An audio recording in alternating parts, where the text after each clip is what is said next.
こんにちは、アカデミアの富代です。富代アカデミアニューベーシックは第27回になります。今回は王道セミロングレイヤーの魅力といったタイトルをつけました。基本の中の基礎レイヤーといった意味になります。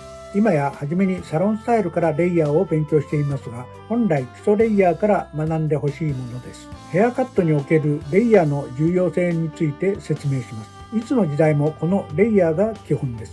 本来ヘアスタイルはワンレングスが髪の形を変える始まりだとしたら、レイヤー、段差をつけることでヘアスタイルデザインは無限に進化しました。1970年頃まではヘアセットで髪型のアレンジを楽しむのが主流でした。レイヤーカットでデザインするようになり、カットだけで様々なヘアデザインを作れるようになります。これにより女性は毎日のヘアセットの時間を短縮でき、より自由にヘアスタイルを楽しめるようになったのです。このレイヤー、段差を理解するためにグラデーションといった段差の呼び名が生まれます。多くのデザインはこの3つの構成で作られているということになります。しかし大きく分けるとカットデザインはワンレングスとレイヤーでできているとも言えます。ヘアスタイルにおいてレイヤーカットは非常に重要な技術であり、その進化の歴史はヘアデザインの可能性を大きく広げてきました。もともとヘアスタイルはワンレングス均一な長さが基本でしたが、レイヤー、段差を入れることによって髪の動きやボリュームを自由自在に表現できるようになりました。ビダルサッツンの登場によりレイヤーカットの理論が確立され、世界中に広がりました。彼の理論により美容師は感覚だけでなく理論に基づいてヘアデザインを作れるようになったのです。レイヤーカットの段差を理解するためにグラデーションという概念が生まれました。グラデーションもまた段差ですが、段差の種類を分かりやすくするためグラデーションと呼ばれるようになり、様々なヘアデザインに応用されています。ロングレイヤーはレイヤーカットの基本であり、王道とも言えるスタイルです。ロングレイヤーをマスターすることで様々なレイヤーカットの応用スタイルを作ることができます。特にロングレイヤーはレイヤーカットの基本であり、様々なヘアデザインの土台となっています。その元となるロングレイヤーですから、王道ロングレイヤーといったわけです。レイヤーカットはヘアスタイルの進化において非常に重要な役割を果たしてきました。特にレイヤーカットはデザインの基本であり、様々なヘアデザインの土台となっています。前置きが多くなりましたが、今回は王道ロングレイヤーをカットします。この基本を知ることで応用することができます。また、このレイヤーのポイントは、どんな顔の形にも合わせやすく、顔周りのレイヤーの入れ方や長さを調節すれば、丸顔、面長、ベース型など、どんな顔型にも対応可能です。また、カールをつけたり、毛先を跳ねたり、アップスタイルまで、ヘアスタイルのアレンジができやすくなります。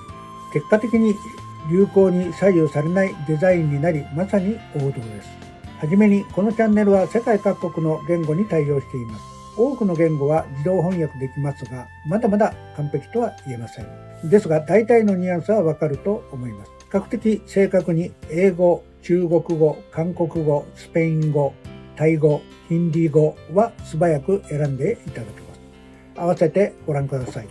では、仕上がりデザインをよく見ていただきます。仕上げは毛先を跳ね遊ばせていますが、なだらかなレイヤーカットになっています。イメージができましたら早速始めていきましょう。では動画をご覧ください。では顔に合わせやすくアレンジが効きやすいレイヤーをカットします。最初にセンターで分けます。顔周りからレイヤーカットを行います。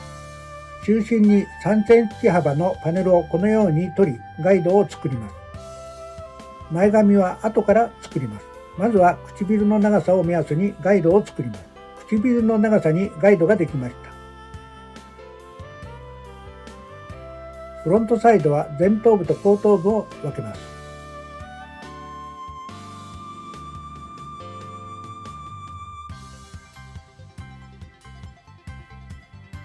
次に顔周りの毛束半分ぐらいにこのように分け取り、まずガイドを確認後、パネルを床に平行ぐらいに引き、毛束に対して20度ぐらい角度をつけてカットします。パネルの引きは床に対して平行に引き、基本は頭の横幅に平行に引きますが、顔の大きさによって顔中心部に引き、カットすると顔が隠れる髪が多くなり、見合わせが微調整できます。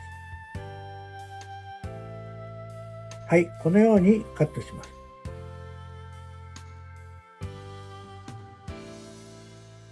次のパネルも顔正面に引き、ガイドに合わせてカットしていきます。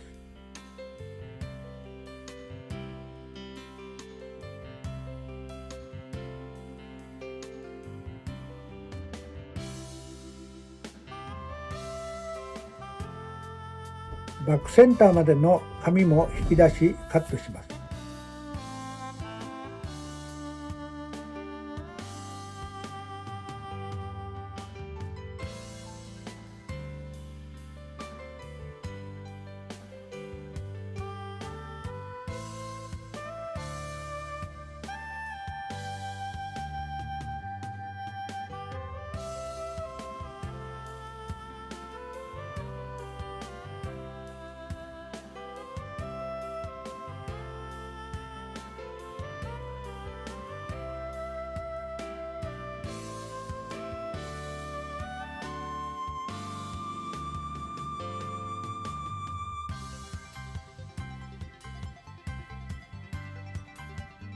人間モデルの場合、バック襟足付近の紙は耳にかけて引き出して問題ありません。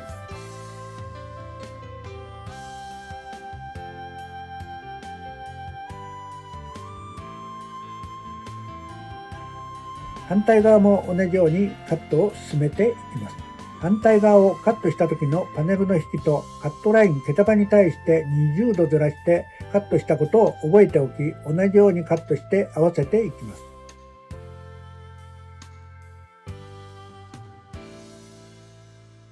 あとは同じようにしていきます。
お客様に立っていただき頭を下げてもらいます。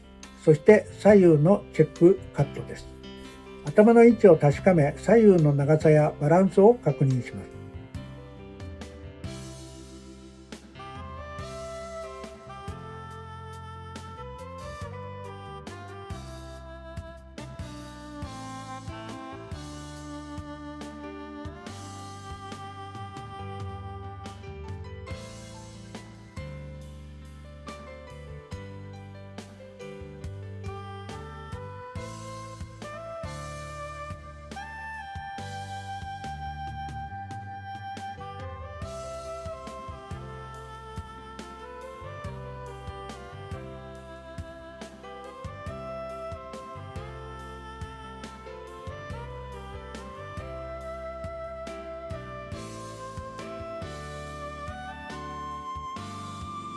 顔周りのレイヤーができました。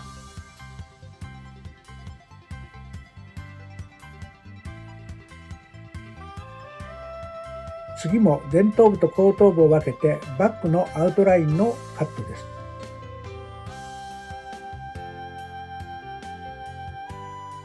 すでに毛先が薄いのでバックは三つ襟幅を床に平行にカットしてバックサイドを少し前上がりにカットして丸みを軽くつけていきます。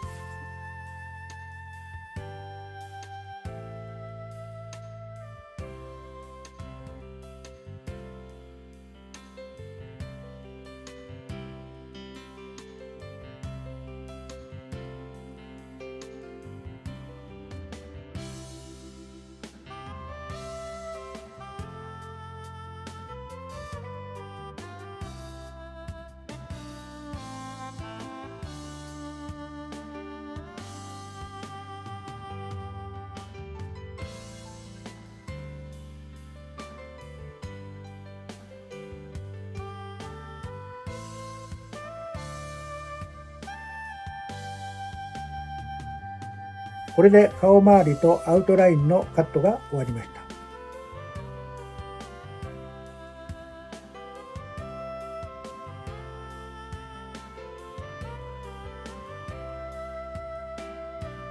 最初に前頭部と後頭部を分け、センタートップの髪をどのくらいの長さにするかをイメージします。今回はある程度の長さを保ち、アレンジしやすい長さにします。トップの長さがイメージできたらパネルを引き上げガイドを作ります。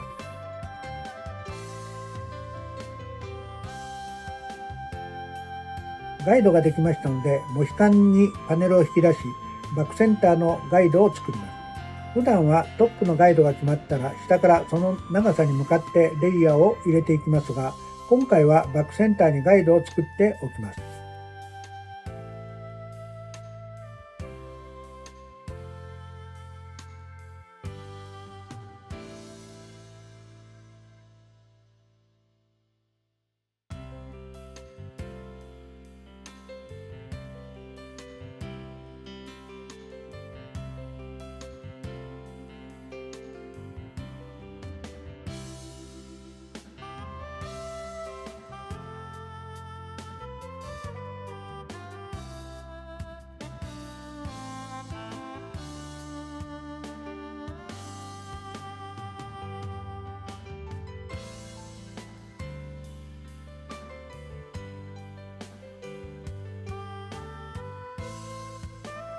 これでバックセンターのガイドができました。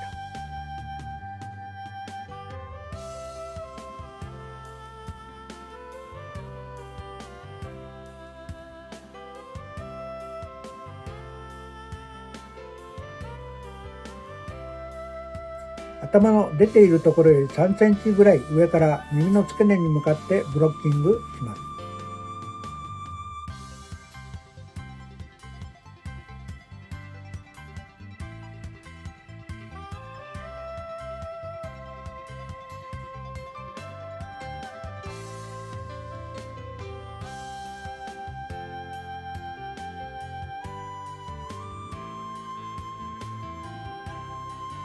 やや斜めスライスにパネルを引き出し、センターのガイドに沿ってカットします。パネルは斜めスライスで取ることで、上のガイドとヘムラインの紙を確認することで、アウトラインに穴を開けないようにすることができます。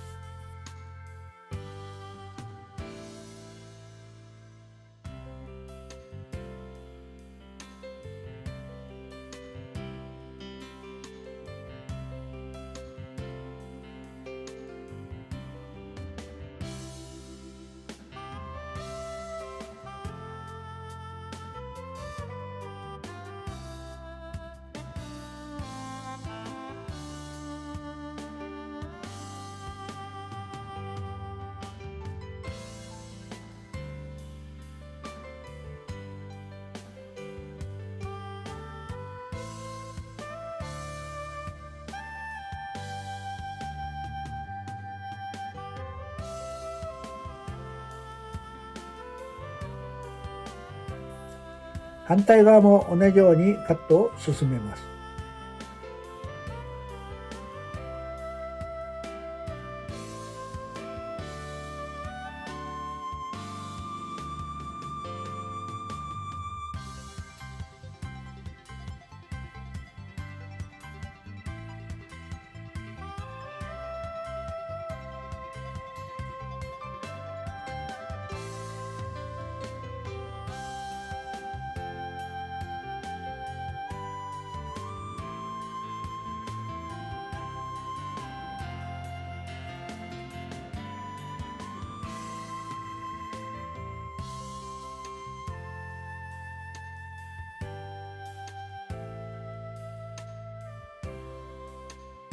次にトップ部分、頭の球体の部分を残しブロッキングします。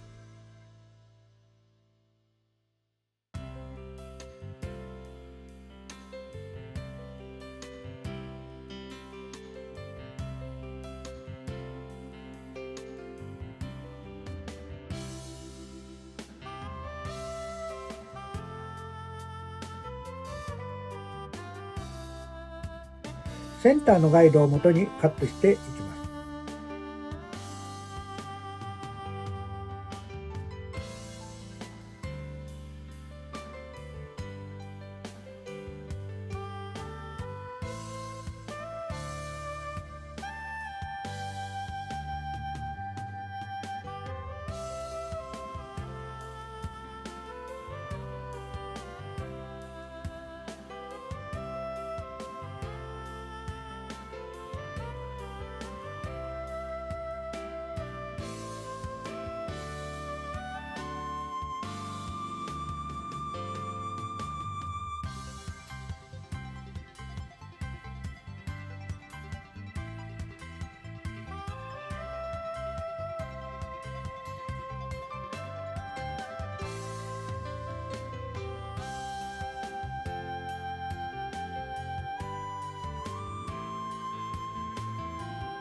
もちろん反対側も同じようにカットしていきます。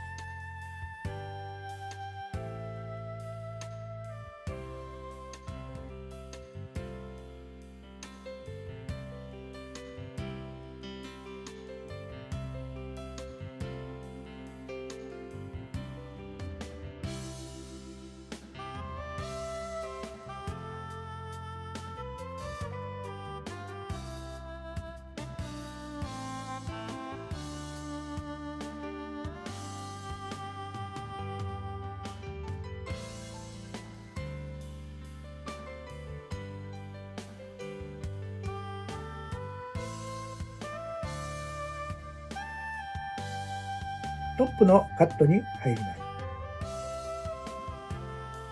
す。センターで分け、はじめは縦スライスに近いスライスラインに取り、ガイドに合わせてカットします。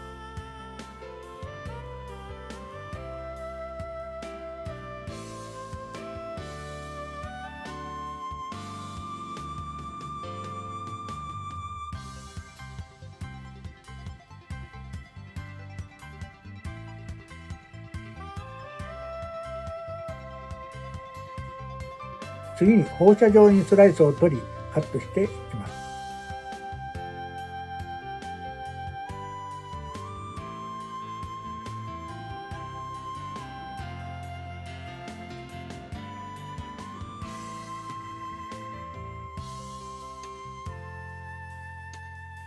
反対側も同じようにカットします。ここのトップの球体の部分は慣れないうちはガイドが見つかりにくいのですが、端のガイドとセンターのガイド、そしてトップへと球体を感じながらつないでいく感じです。リンクを貼っておきますので、この辺の詳しい説明はその動画で確認していただけます。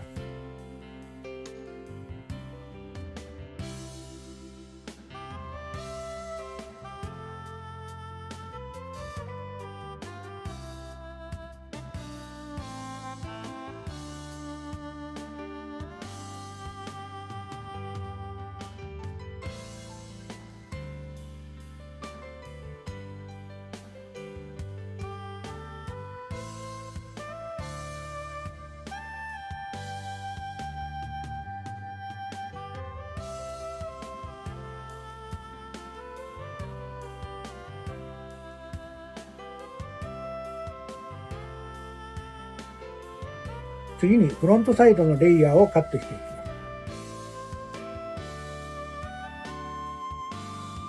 バックから顔周りのレイヤーにつないでいく感じです。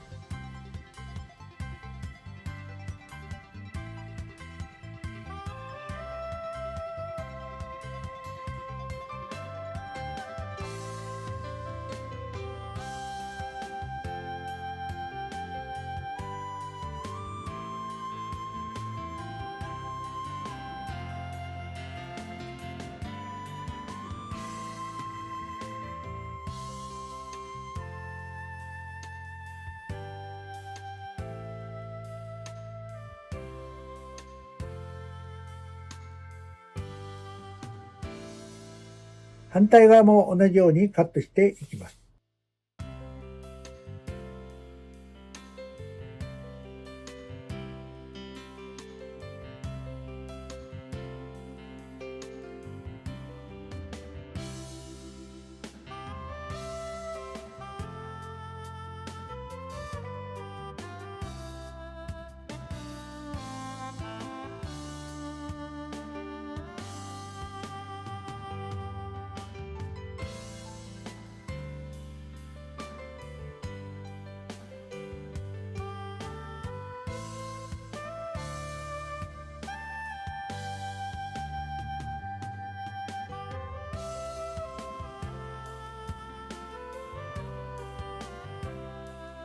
次にトップセクションのカットです。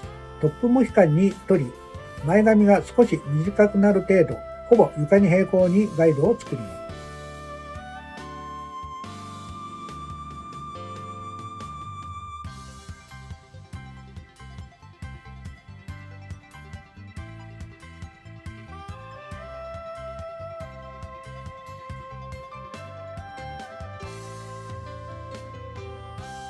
センターのガイドとバックのレイヤーからフロントサイドのレイヤーにつないでいきます。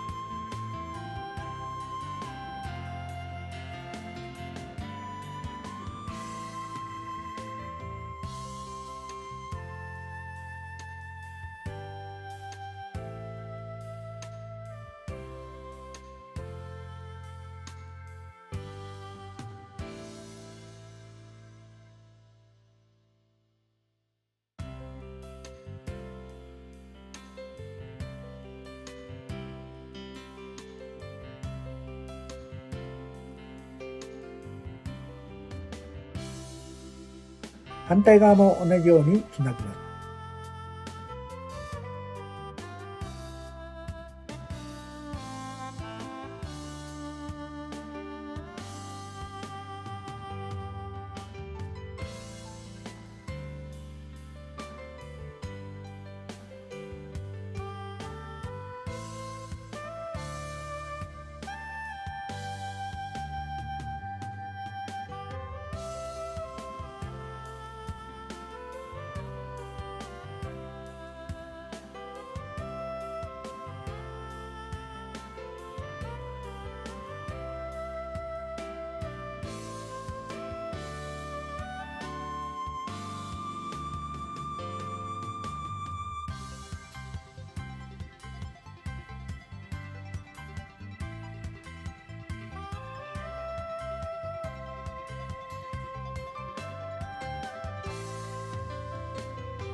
では前髪をカットします。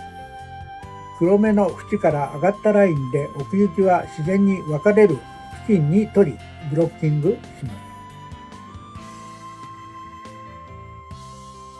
前髪は毛先に大胆にギザギザにカットしますが、これはばらけて自然になります。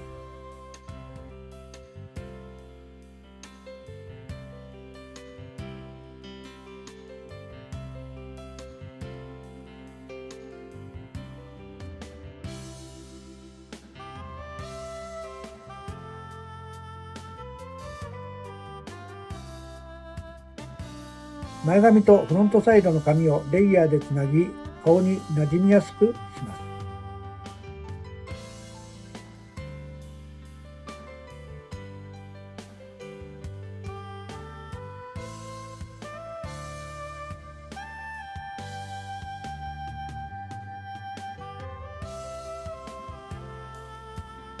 次に少し毛先や重いところに削ぎを行っていきます。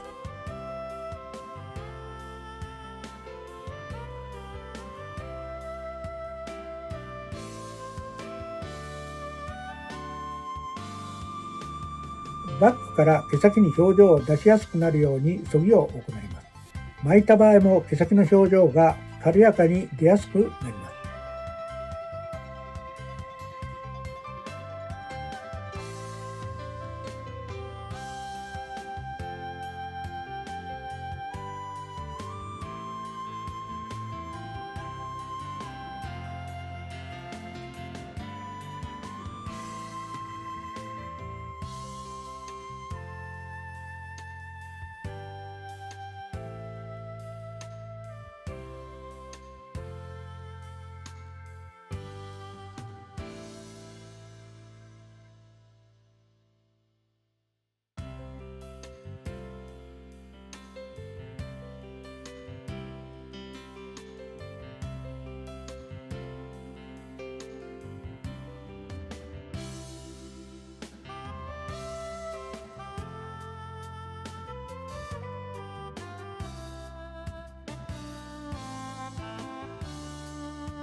フロントサイドももちろん毛先を軽くしていきます。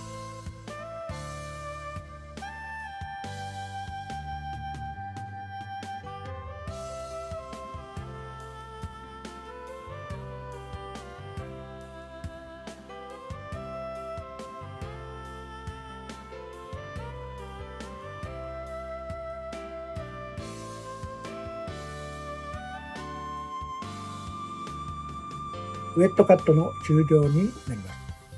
60年代後半から70年代のレイヤーカットです。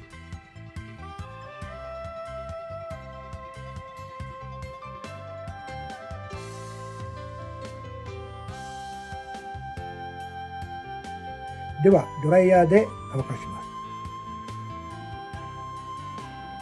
す。はい、乾きました。少しロールブラシを使って仕上げています。ではドライカットします。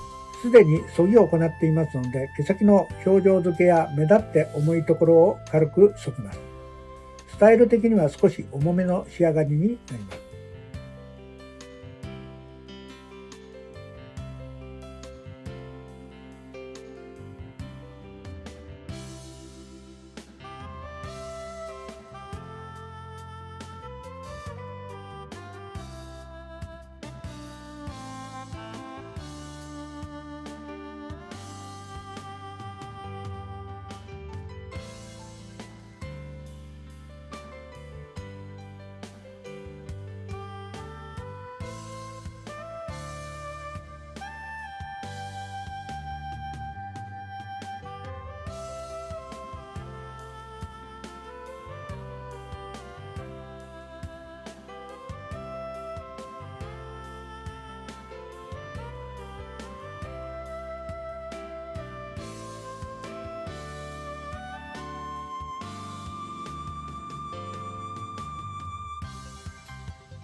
ドライカットができましたので、今回はアイロンで毛先を遊ばせるように仕上げます。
毛先に動きが出る程度にアイロンをかけます。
では少しバームをつけて仕上げます。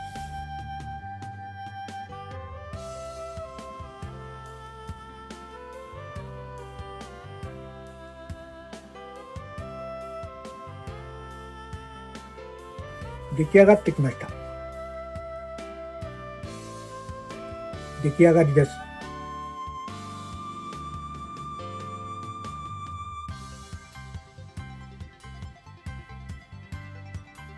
仕上がりです。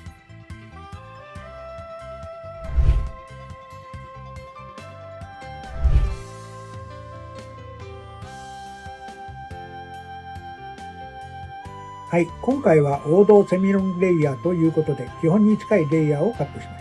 今のレイヤーはどちらかというとグラデーションレイヤーのニュアンスが強く感じられます。しかし今回のレイヤーは少し重めのレイヤーで70年代、80年代までトップからなだらかにレイヤーの段差が入ったデザインになります。1970年代にはウエスタンやヒッピー文化の影響を受け、より自由でリラックスしたスタイルが流行りました。これも逆毛を立ててきれいにヘアセットされた髪型から女性を解放し、働くキャリア女性へと時代が変化したのです。より明確なレイヤーが取り入れられ、動きのある髪型が好まれました。ヘアスタイルが固定されたものから手ぐしを入れ自由に解放されたヘアスタイルへと変化したのです。1970年代にはウエスタンやヒッピー文化の影響を受け、より自由でリラックスしたスタイルが流行りました。長い髪に緩やかなウェーブやカールが加わることが多かったのです。1980年代はボリュームがさらに強調され、パーマやスタイリング剤を使って大きなカールやウェーブを作るスタイルが流行りました。今はヴィンテージファッションが人気ですので、再びブームが来るかもしれません。また海外では髪の毛が柔らかいので、今回のようなボリュームがあるヘアスタイルが好まれます。僕の美容経験が皆様に役立つチャンネルになれば嬉しいと考えています。では今回の動画が参考になりましたら、いいねボタンとチャンネル登録よろしくお願いします。また概要欄に過去動画も記載していますので、よかったらチェックしてみてください。ご視聴ありがとうございます。さようなら。